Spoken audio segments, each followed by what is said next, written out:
Hola, mi nombre es José Eduardo Teis Espinosa.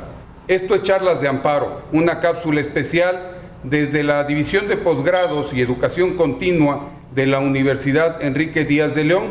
Estamos con la doctora Carmen Salazar Rodríguez, el maestro Humberto Rómano Jiménez, director de Posgrados y Educación Continua, y el doctor Eduardo Sosa Márquez, ambos ponentes y académicos en esta prestigiosa universidad.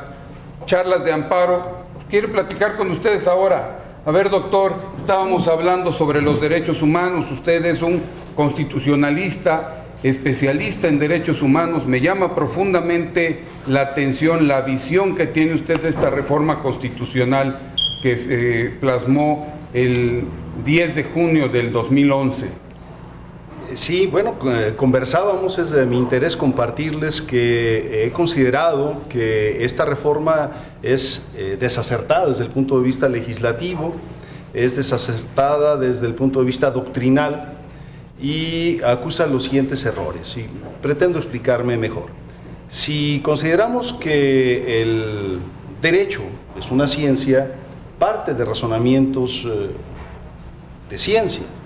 Cuando hablamos de ciencia, y si yo pregunto en términos de ciencia el concepto que sea, hasta las cuestiones más triviales, y hoy pregunto ¿cuál es el clima que se espera para el día de hoy? Quizá todos hayamos escuchado al meteorológico de la mañana que con conocimiento científico nos dice que se espera una tarde soleada, con una temperatura cálida, etc. A partir de esa información, yo tomo decisiones prácticas, es decir, yo decido si me visto de tal o cual forma, si voy a ir a una actividad al aire libre o me voy a recluir en un espacio cerrado, voy al cine, etc. Estas cuestiones las decides a partir de información científica. El conocimiento filosófico no nos sirve para respondernos preguntas. El conocimiento científico nos sirve, si acaso, para preguntarnos mejor. Es decir, si yo les preguntase qué es justicia, justicia no es un término, digamos, científico, es filosófico. Ni de fácil definición, además. Así es, porque cada uno de nosotros tendremos una respuesta. Aquí, si nos vamos a los clásicos, diremos, la justicia es darle a cada quien lo que le corresponde. La siguiente pregunta sería, ¿y qué es lo que a cada quien le corresponde? No es fácil, entonces, estar mezclando o pretender encontrar las respuestas de lo que observamos a través de la filosofía. Si acaso nos servirá para plantearnos mejor en un escenario y sabernos preguntar mejor. El término derechos humanos no es un término jurídico, es un término filosófico. Los derechos humanos se podrían definir, si acaso, así como de una manera muy generalizada, son todos aquellos principios que pudiéramos hablar inclusive de prerrogativas, de derechos que le son inherentes a una persona y sin las cuales no puede vivir con dignidad. Sí, y ahora dime qué es la dignidad y qué es ser humano y en qué momento se deja de ser humano, porque hasta ahí mismo recuerdo las palabras de nuestro maestro Ignacio Burgó Orihuela cuando planteaba el término de derechos humanos. Él fue un escéptico del concepto de derechos humanos, porque consideraba que cuando alguien abandona la reflexión que le es propia al ser humano, deja de ser humano y no debe ser tratado como tal. Me regreso al tema de la reforma constitucional del 10 de junio del 2011, que entra en vigor el día siguiente y que modifica contexto constitucional en el que residían las garantías que otorgaba el Estado para que los derechos humanos que se habían consignado hasta entonces en la Constitución fuesen respetados por el Estado mismo y por los particulares en nuestra relación cotidiana. Pero cometen el hierro de cambiarle el nombre y decir que vamos a hablar hoy de los derechos humanos y sus garantías, o hablamos de derechos humanos o de garantías. No, o sea, ¿usted considera que uno excluye al otro? Uno excluye al otro porque uno es el origen del otro. Derechos humanos es un concepto jus naturalista que después el derecho positivo lo toma, lo tutela, lo incorpora a la Constitución y entonces se dice que el Estado garantiza, y entonces hablamos de las garantías constitucionales. Luego se comete el error de que solamente a los primeros 29 artículos les da el adjetivo, el calificativo de derechos humanos. ¿Y qué hacemos con el resto de los derechos que se encuentran contenidos en la Constitución? Este es un hierro desde el punto de vista legislativo, el haber hecho una reforma que habla en esta línea de pensamiento de los derechos humanos. Y no se comete otro error. Se habla de que los derechos humanos son universales. Ojalá que fuesen universales. Los derechos humanos son un discurso filosófico que tiende a plantearnos mejor las preguntas frente a una realidad que observamos. Hay 3 escuelas del pensamiento que critican esta idea de la universalidad de los derechos humanos, y una es la del etnocentrismo, otra es el del relativismo cultural, y otra es la escuela de la asimilación, donde una cultura superior asume tener las verdades y los valores absolutos que deben ser impuestas a una sociedad, y que esas normas jurídicas deben de valer en las comunidades indígenas de la Amazonia, en las comunidades indígenas del estado de Jalisco, en la parte norte. Muchos de estos principios y valores no son aceptados de una manera natural. Y esta es una realidad que deja de observar la norma constitucional. Pues muy interesante, porque es una crítica que desde el enfoque académico y la investigación se da, pero tenemos también a la doctora Carmen Salazar Rodríguez, que es, además de ser académica, pues lleva algunos años, a pesar de ser muy joven, pero lleva algunos años litigando.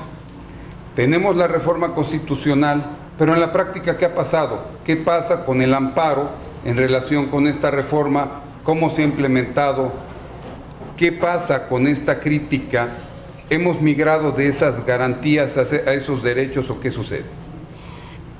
Es una pregunta muy interesante y yo me remito al caso de Rosendo Radilla Pacheco. La verdad es que la reforma constitucional fue un requerimiento de la Corte Interamericana de Derechos Humanos y la Corte tuvo que interpretar esa sentencia de Rosendo Radilla Pacheco en un caso que es de desaparición forzada, desgraciadamente, que lo estamos viviendo en la actualidad en Ayotzinapan, que es un caso de desaparición forzada, y desgraciadamente un caso que inició en 1973 y que nos llevó a la Corte Interamericana de Derechos Humanos y nos obligó a cumplir con determinados requerimientos de la Convención Americana de los Derechos Humanos, nos obliga a reformar la Constitución, a lo mejor y no la mejor manera, a lo mejor y no desde un punto de vista de la técnica legislativa, pero sí creo que lo que pretende es atraer ese derecho de acceso a la justicia, porque al final del día, en el caso de Rosendo Radilla Pacheco, nos lleva a un derecho de acceso a la justicia, ya que los tribunales deben de ser prontos y expeditos para administrar justicia, y entonces es ahí donde empezamos a cambiar el paradigma, que es una palabra que, como dice usted, la hemos utilizado, pero el paradigma desde el punto de vista de que no nos podemos quedar con lo que hay, tenemos que estudiar para que desde el punto de vista de la técnica del amparo se vean protegidos nuestros derechos. Empezamos con derechos humanos, pero también están garantizados en una Constitución desde el punto de vista que son positivos, pero que los convertimos en fundamentales desde el punto de vista que están dentro de la Constitución, que es el punto de vista que le quiso dar el legislador. Probablemente desafortunado, porque hay una línea muy delgada entre cada uno de ellos. Yo voy desde el punto de vista de Kelsen, que dice los derechos humanos ahí están, corresponden al ser humano, no necesitarían estar en la Carta Constitucional. ¿Por qué? Porque somos humanos y tenemos los derechos, pero sí tienen que estar garantizados. Y a partir de ese momento, al reformar el artículo 1 constitucional, creo que yéndonos a ese punto de los derechos humanos, privilegia el principio pro homine. Hay que ver cuál es el beneficio mayor hacia lo que es el individuo y ver cómo lo vamos a hacer. Y desde el otro punto de vista, como diría el maestro Ferrer McGregor, el doctor Ferrer McGregor, todo juez interno se convierte en juez de la Corte Interamericana de Derechos Humanos porque se ve obligado a cumplir con la Convención Americana de los Derechos Humanos. ¿A qué voy? Si me voy yo desde el punto de vista del abogado postulante, porque al final del día... Seguimos. Porque al final del día estoy inmerso dentro desde ese punto de vista. Yo, desde la vía de amparo, voy a proteger o voy a buscar esa protección a los derechos humanos, garantías individuales o derechos fundamentales.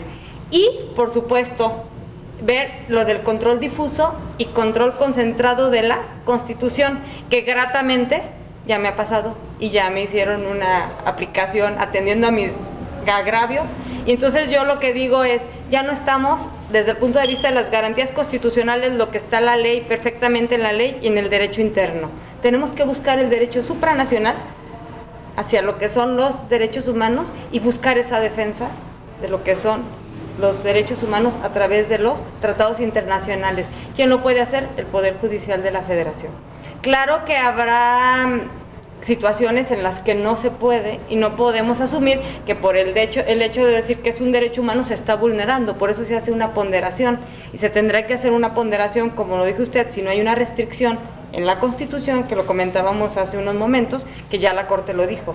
Si un tratado internacional nos obligamos a él, pero existe una restricción constitucional, no lo podremos hacer. Pero también sabemos que hay instancias internacionales y que nos abre la puerta a que en 5, 6, 7 años, por el trabajo que tiene la Corte Interamericana de Derechos Humanos, resuelva si el Estado mexicano, ya no el Poder Judicial como tal, porque al hablar de un tratado internacional estamos hablando que es el Estado mexicano el que se obliga. Si el Estado mexicano como tal, con su normativa y con la forma como lo plantea, está vulnerando un tratado internacional en materia de derechos humanos. Entonces, sí, se podría considerar que el poner derechos humanos dentro de la Constitución pudiera haber sido por cumplir un requisito porque no lo necesitábamos, pero sí creo que pues lo dejaron como un derecho fundamental y por eso lo pusieron dentro del artículo 1 constitucional para cumplir un requisito de la Corte Interamericana de Derechos Humanos al resolver el caso de Rosendo Radilla Pacheco. Y gratamente se lo digo, que creo que estamos privilegiando el derecho de acceso a la justicia, el derecho de una tutela judicial efectiva, que de eso sí es un acierto y creo que tenemos que ir hacia allá y nosotros como abogados tenemos el compromiso de ir más allá, de buscar y que se protejan los derechos humanos. Perfecto, dos grandes posiciones, dos investigadores, dos doctores en Derecho, una posición de la investigación altamente académica, muy precisa, una posición también desde la investigación, pero su aplicación en el foro. Entonces, pues nos toca el desempate, maestro Rómano, que desde su visión como académico, en su formación de maestros a su vez, ¿qué nos puede decir? Bien, hoy para las universidades es de manera sustantiva importante que en la currícula pues no solamente esté precisamente considerados estos temas, sino tratar de llevar al maestrante o al doctorante a que en algún momento de manera significativa, y como ya vimos en estas dos posturas, se lleve de una manera práctica. Y bueno, al final del día la teoría y la filosofía y la misma práctica van a llevar a que este maestrante pueda en algún momento de verdad generarse un criterio, que para eso existimos como universidad, dando el conocimiento en las diferentes posturas y que al final de cuentas nuestros estudiantes y nuestros egresados tomen conciencia sobre lo que en algún momento van a incidir precisamente al poner en práctica esta palabra que me gusta y que creo nosotros estamos de acuerdo como institución, una justicia verdadera.